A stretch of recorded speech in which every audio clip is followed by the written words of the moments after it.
Shalom buat saudara yang diberkati Tuhan. Hari ini saya yakin dan percaya kita tetap menikmati sukacita surga. Ada damai sejahtera dalam hati kita karena kita selalu mengingat ada Tuhan yang tidak pernah membiarkan meninggalkan kita.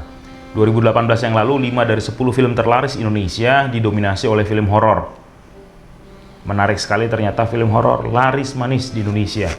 Produksi film Indonesia juga ketika memproduksi film horor sepertinya punya keyakinan bahwa film ini akan laris. Dan memang sudah terbukti. Ternyata ada banyak orang yang menikmati rasa takut. Ketika nonton film horor, ditakut-takutin dan ternyata adrenalin meningkat, dan itu sesuatu yang bisa dinikmati oleh sebagian orang. Sebagian orang sangat menghindari film horor, ketakutan. Nah, unik ya, sikap rasa takut ini membuat dunia terbelah dua. Tapi ketika saat ini kita merenungkan dunia sedang dilanda ketakutan karena sebuah virus, maka ini ketakutan yang berbeda. 2020 di bulan 11 yang lalu saya mendapat surat setelah swab dan isi surat itu menyatakan saya positif COVID-19. Hari pertama dan hari kedua itu rasanya ketakutan itu benar-benar menguasai hati. Saat orang lain sakit, saya buru-buru menyatakan, "Ayo semangat, kamu bisa, Tuhan menolong." Tapi ketika saya sendiri yang menghadapinya memang berbeda rasanya. Tetapi hari-hari berikutnya ada banyak orang yang menguatkan saya, firman Tuhan menguatkan saya, dan saya merenungkan kebaikan Tuhan. Itu membuat rasa takut itu makin lama makin hilang, dan selera makan makin lama makin timbul, dan akhirnya oleh pertolongan Tuhan, saya menang melawan COVID-19. Firman Tuhan bagi kita datang dari Yesaya 41 ayat 10, "Janganlah takut, sebab aku menyertai engkau. Janganlah bimbang, sebab aku ini Allahmu. Aku akan meneguhkan, bahkan akan menolong engkau. Aku akan memegang engkau dengan tangan kananku yang membawa kemenangan." Kembali kita diingatkan pagi hari ini bahwa kita tidak perlu takut. Jangan takut. Ada beberapa alasan kenapa kita tidak perlu takut dan tidak perlu bimbang. Yang pertama, sebab Tuhan menyertai kita. Kalau ada Tuhan Allah yang Maha Kuasa yang tidak pernah membiarkan meninggalkan kita, ada menyertai kita, lebih dekat daripada pakaian yang melekat di tubuh kita ini, maka diingatkan akan hal ini membuat kita tidak perlu takut lagi karena kita tidak pernah berjalan seorang diri.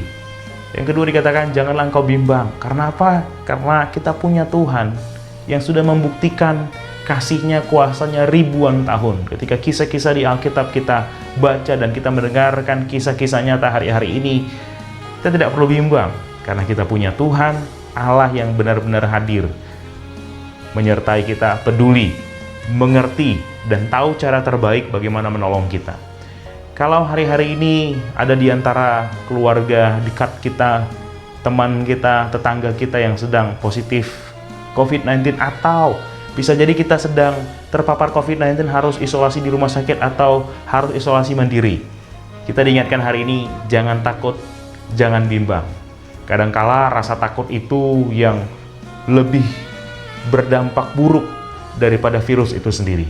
Maka kita semuanya mari ingat firman Tuhan, jangan takut, jangan bimbang, karena Tuhan menyertai kita, karena Tuhan itu Allah yang peduli dalam kehidupan kita. Dikatakan, aku akan meneguhkan, bahkan akan menolong engkau, aku akan memegang engkau dengan tanganku yang membawa kemenangan. Kemenangan itu manis rasanya. Euro 2020 sedang menjadi tontonan di seluruh dunia. Ketika kita ada di klub atau di negara yang menang, rasanya nonton 2 jam itu terbayar sudah. Tapi ketika tim yang kita dukung itu kalah, rasanya hari berikutnya itu terasa berat. Tapi ketika Tuhan berkata di Yesaya 41 ayat 10 ini, ada tangan Tuhan yang membawa kita kepada kemenangan. Maka Tuhan yang menyertai kita, Tuhan yang hadir bagi kita, Tuhan yang peduli, dan Tuhan yang mengerti bagaimana caranya membawa kita kepada kemenangan. Maka saya berdoa kita menang dalam kesehatan kita menang dalam masalah keluarga kita menang dalam masalah ekonomi kita, dan kita menang dalam masa depan kita. Anak-anak remaja yang saat ini sedang memilih lanjut di SMP, SMA, atau kampus, universitas, kita juga menang karena kita mengerti ada Tuhan yang mengasihi, memperdulikan kita. Mari kita berdoa. Bapa, dalam nama Tuhan Yesus Kristus, kami bersyukur Tuhan diingatkan kembali. Kami tidak perlu takut terhadap apapun yang sedang Tuhan izinkan terjadi. Kami tidak perlu bimbang, karena kami punya Tuhan yang selalu hadir bagi kami. Dan tidak pernah tangan-Mu melepaskan kami, justru memegang kami dan membawa kami kepada kemenangan. Terima kasih Tuhan Yesus. Biar setiap hari Roh Kudus yang mengingatkan kami akan firman Tuhan, sehingga ketakutan tidak akan pernah menguasai kami lagi. Terima kasih Tuhan. Demi nama Yesus Kristus, kami berdoa mengucap syukur. Haleluya. Amin. Tuhan Yesus memberkati.